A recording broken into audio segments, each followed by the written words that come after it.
بسم الله والصلاة والسلام على رسول الله. اللهم إنا نسألك حسن الخاتم. حبايب قلبي، ما تنسونيش في الاشتراك وتفعلوا زر الجرس وحطوا لايك يا حبايب قلبي، واكتبوا لي تعليق حلو. ربنا يسعد قلوبكم يا رب، وشاهدوا الفيديو للآخر. النهارده هعمل معاكم يا حبايبي كشري الفول الأخضر.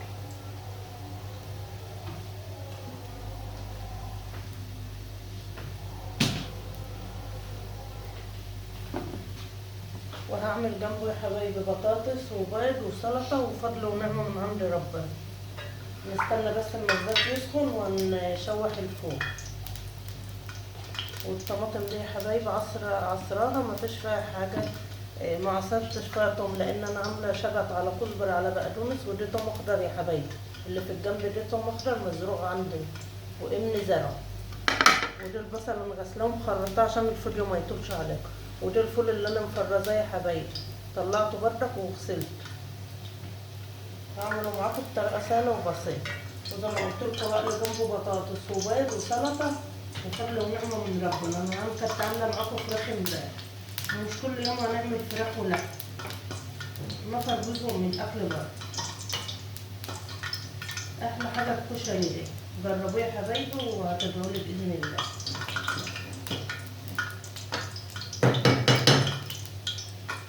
بسم الله.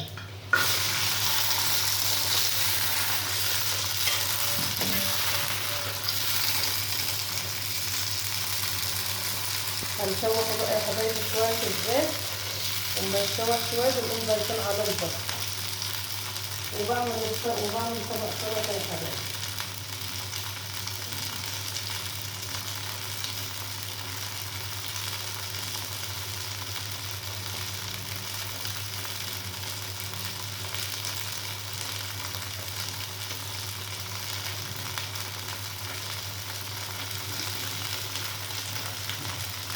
اشتركوا في القناه يا حبايبي عشان اصدقكم. ربنا يسعد قلوبكم يا رب. وحطوا لايك يا حبايبي، قد اللايك ببلاش من البطلون.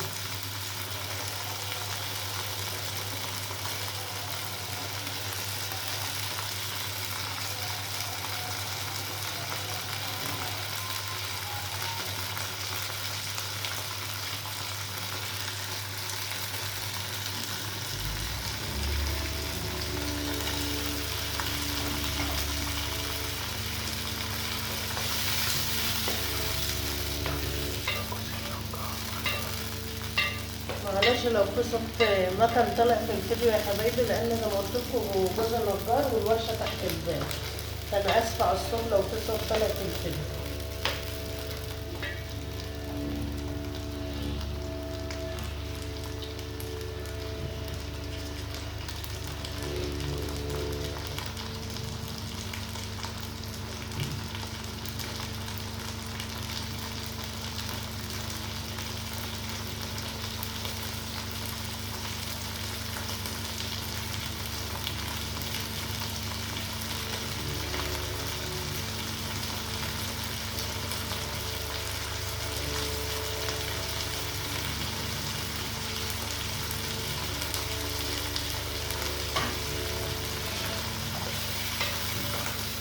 نضيف البصل بقى يتشوح مع الفول يا حبايبي.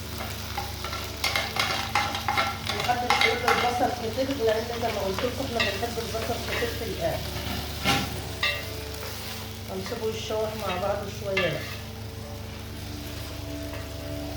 لما يتشوح مع بعض واجي اضيف البهارات والطماطم ارجع معاكم تاني. ورجعت معاكم يا حبايبي كده الفول اتشوح بالبصل اهو. هنضيف له بقى البهارات، كمون، هنحط كمون وفلفل وبابريكا وبهارات ومرق الدجاج.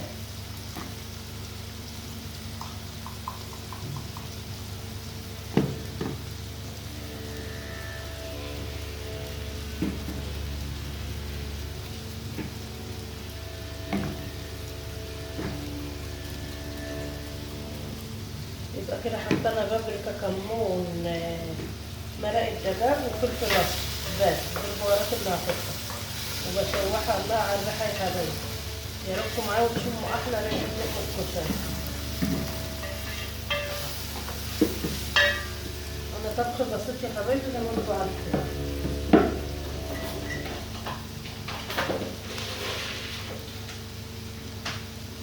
والملح.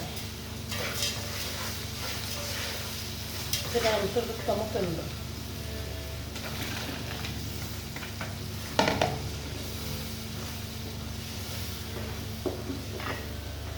هنغطي عليه يا حبايبي ما يتسبك. هنزوده كمان كوبايتين ميه بس ما تتسبك، واضيف وما اجي اضيف الرز والخضره هرجع معاكم تاني. ورجعت معاكم يا حبايبي. كده هنضيف الخضره وهنضيف الرز.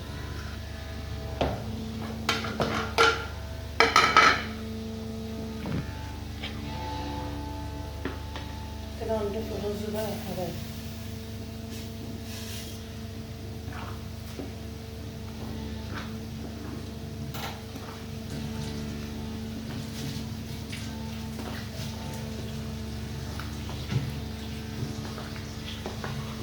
جربوه زي ما انا بعمله يا حبايبي واعتبروه. الرز ده انا غسلاه ومصفياه يا حبايبي عشان محدش يقول ده انت مصفيتيه. غسلاه ومصفياه في المصفى.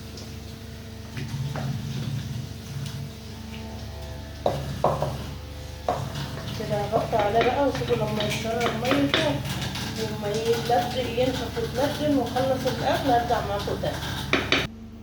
ورجعت معاكم تاني يا حبايبي. عملنا السلطه اهي. دي السلطه دي يا حبايبي اعملها معاكم مره. دي طماطم على فلفل اخضر على شبت على بقدونس على كزبره على قرنبيط مخلل. جوزي جايب لي جردل جاهز من دمياط، باخد منه القرنبيط المتخلل وبخرطه عليه. جربوه يا حبايبي. وعصره ليمون وملح على كمون على بابريكا وعصره الليمون واسيبوها لساعه الفطار بتبقى طعمها تحفه. وقلت الشطه دي اللي ابني الكبير بيحبه. وعملنا بيض وعملت بطاطس شيبسي وبطاطس تخينه شويه لحماتي والجوز لانهم بيحبوش الشيبسي بتبقى ناشفه. ودي كشري الفول يا حبايبي. وده اكلنا النهارده فضل ونعمه من ربنا. وده العصير يا حبايبي موز على فراوله. وده فطرنا النهارده فضل ونعمه من ربنا. ما تنسوش يا حبايبي الاشتراك وتفعلوا زر الجرس واكتبوا لي تعليق حلو. حطوا لايك يا حبايب قلبي وشاهدوا الفيديو للاخر. ربنا يسعد قلوبكم يا رب. والسلام عليكم ورحمه الله وبركاته.